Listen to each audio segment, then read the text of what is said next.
धर्म के खिलाफ आचरण करता है, क्योंकि ऐसे तमाम कालनेमी होंगे जो धर्म की आड़ में सनातन धर्म को कमजोर करने की साजिश रच रहे होंगे। मैं हूं शीतला तिवारी। दोस्तों, माघ मेला 2026 इस बार का जो मेला था 2026 का, वह बहुत कुछ संदेश दे करके जा रहा है। यानी अभी मेला पूरा नहीं हुआ, लेकिन मेला जो है इस बार दो भागों में बटा हुआ है। और इस बार जो है साधु संत ही आंदोलन छेड़ दिए हैं। अब कहा यह जा रहा है कि सनातन के पक्ष में कौन है और सनातन का द्रोही कौन है। यानी कहने का तात्पर्य यह है कि जो सनातन के नाम पर डंका बजाने वाली बीजेपी सरकार है, वही जो है अब साधु संतों से सर्टिफिकेट मांग रही है। यानी अपने कर्मचारियों के द्वारा, यानी योगी पुलिस और योगी अधिकारियों के द्वारा जो है अब साधु संतों से कहा जा रहा है कि भैया पेपर दिखाओ, कागज दिखाओ, तुम शंकराचार्य हो या नहीं हो। दरअसल मैं आपको बता दूं कि 2026 मौनी अमावस्या के दिन जो है स्नान करने यानी शंकराचार्य अभिमुक्तेश्वरानंद जी पहुंचे थे, जो पालकी से जो है स्नान करने के लिए वह जो है मूड बनाए थे, पालकी से वहां पहुंचे थे। और उसके बाद जो है यह कहा जा रहा है कि धक्का मुक्की हुई, बैरिकेड तोड़ी गई, तमाम जो है यानी साधु संतों में और पुलिस प्रशासन में जो है यह कहा सुनी हुई, और बात इतना बिगड़ गई कि साधु संतों के, छोटे छोटे संतों की पुलिस ने पिटाई कर दी। उसका वीडियो जब सार्वजनिक हुआ तो नाराज शंकराचार्य ने जो है स्नान करने से मना कर दिया। वह अपने शिविर के बाहर आकर बैठ जाते हैं। उसके बाद जो है बात शुरू होती है पक्ष विपक्ष की, यानी बात शुरू होती है आरोप और प्रत्यारोप की। यह दोनों आरोप और प्रत्यारोप शुरू होता है, तभी जो है मेला प्राधिकरण यानी माघ मेला प्राधिकरण जो है उनको नोटिस थमा देता है और कहता है कि आप शंकराचार्य अगर हो तो साबित करो 24 घंटे में। और इतना ही नहीं, जब वह अपने मेल के माध्यम से उसको जवाब देते हैं तो दूसरी नोटिस उनको थमा दी जाती है और कही जाती है कि मौनी अमावस्या के बारे में आपने जो कुछ भी किया है उसके एवज में आपको यहां से निष्कासन भी कर दिया जाएगा, जमीन का आवंटन भी नहीं होगा।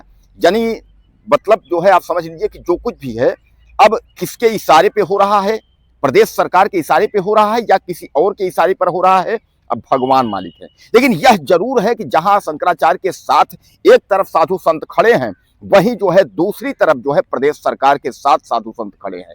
यानी एक तरफ योगी बनाम और शंकराचार्य हो गया है। अब यहाँ यह कहा जा रहा है कि उनके साथ दो शंकराचार्य जो है टिप्पणी पर फिर उतर आए हैं। यानी तीन शंकराचार्य अब एक हो गए हैं। एक शंकराचार्य ने जो है चुप्पी साधी हुई है। अब शंकराचार्य बनाम योगी सरकार, यानी कहने का तात्पर्य यह है कि 2027 का चुनाव है, तो क्या 2026 का यह माघ मेला बहुत कुछ तय करके जाएगा। यानी जो समर्थक भी थे बीजेपी के, अब वह धीरे धीरे करके टूटने लगे, क्योंकि वह कहने लगे कि अब सनातन का अगर सर्टिफिकेट मांगा जाएगा, अगर यह कहा जाएगा साधु संत तुम साबित करो तुम साधु हो, तुम साबित करो तुम शंकराचार्य हो, और उसके बाद अगर झूठा अगर यह कहकर सुप्रीम कोर्ट का या हाई कोर्ट का अगर झूठा अगर ये जो है पिटीशन दिखा करके औपचारिकता दाखिल जो भी है, तो कहने का तात्पर्य यह है कि अगर इस तरीके का झूठा प्रमाण करने की कोशिश की जाएगी तो उस पर क्या होगा। यानी लोग जो है अब यह कहना शुरू कर दिए हैं कि आखिर अब जो है सच्ची सनातनी कौन है। सच्ची सनातनी यह शंकराचार्य साधु सन्यासी लोग हैं या सच्ची सनातनी जो है प्रदेश सरकार है। दोस्तों, जहां यह कहा जा रहा था शंकराचार्य को कोई मनाने आएंगे, मनाने के बावजूद शंकराचार्य को जो है भगाने की बात हो रही है कि भैया अब जमीन नहीं मिलेगा, अब ये नहीं मिलेगा।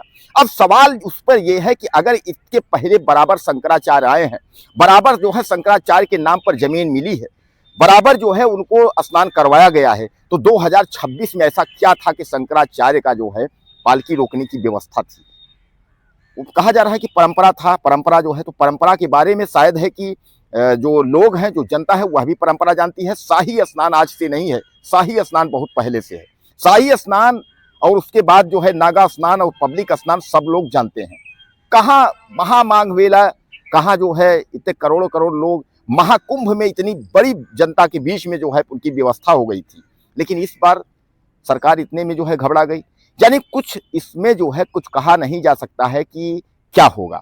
बहरहाल यह विवाद कब थमेगा शंकराचार्य में और साधु संतों में और उसके बाद प्रदेश सरकार में, क्योंकि मैं जैसा आपको बताया कि एक तरफ जो है शंकराचार्य साधु और एक तरफ जो है प्रदेश सरकार, आमने सामने जो है दोनों खड़े हो गए हैं।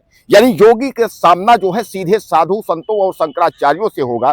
अब देखना यह है कि 2027 का जो बिगुल बजता है चुनाव का, उसमें बाजी कौन मारता है, क्योंकि शंकराचार्य के साथ जो है अब धीरे धीरे करके विपक्ष भी लिपटने लगा है, चाहे वो विपक्ष के आपके अखिलेश यादव हो, चाहे वो विपक्ष के जो है कांग्रेस हो। चंद्रशेखर रावण ने तो जो है ललकार के कह दिया है कि जो कुछ भी हुआ है चंद्रशेखर रावण ने कहा है कि गलत हुआ है। यानी चंद्रशेखर रावण ने यहां तक कहा है कि भले भी हमारे उनके जो है विचार ना मिले, लेकिन इस तरीके से अगर किसी साधु संत का, अगर शंकराचार्य का अगर कहीं अगर अपमान करेंगे तो ये ठीक नहीं है। यानी सीधे सीधे जो है उन्होंने भी ललकार दिया है। यानी विपक्ष के जितने भी नेता हैं, वह भी, अखिलेश यादव का भी बयान आपने देखा है, अखिलेश यादव ने भी कहा है कि हम साधु संतों के साथ हैं, और उसके बाद उन्होंने टेलीफोन करके भी बात कहा है। कांग्रेस के भी तमाम लोग जो है मिले हैं शंकराचार्य जी से। यानी कहने का तात्पर्य यह है, अब जो है विपक्ष के साथ शंकराचार्य बनाम योगी सरकार बीजेपी। अब इसमें यह 2027 का जो है बाजी कौन मारेगा, या चुनाव में इस बार क्या होगा। जहां बीजेपी ये को सनातन को लेकर के डंका पीटती थी, वहीं सनातन को लेकर के अगर दो टूक हो गए हैं। अब इसमें देखा यह जाएगा कि कौन जीतेगा, कौन हारेगा। यानी योगी पीछे होते हैं या साधु संत पीछे होते हैं, या आपस में जो है समझौता होता है। अब ये देखने वाली बात होगी। नमस्कार।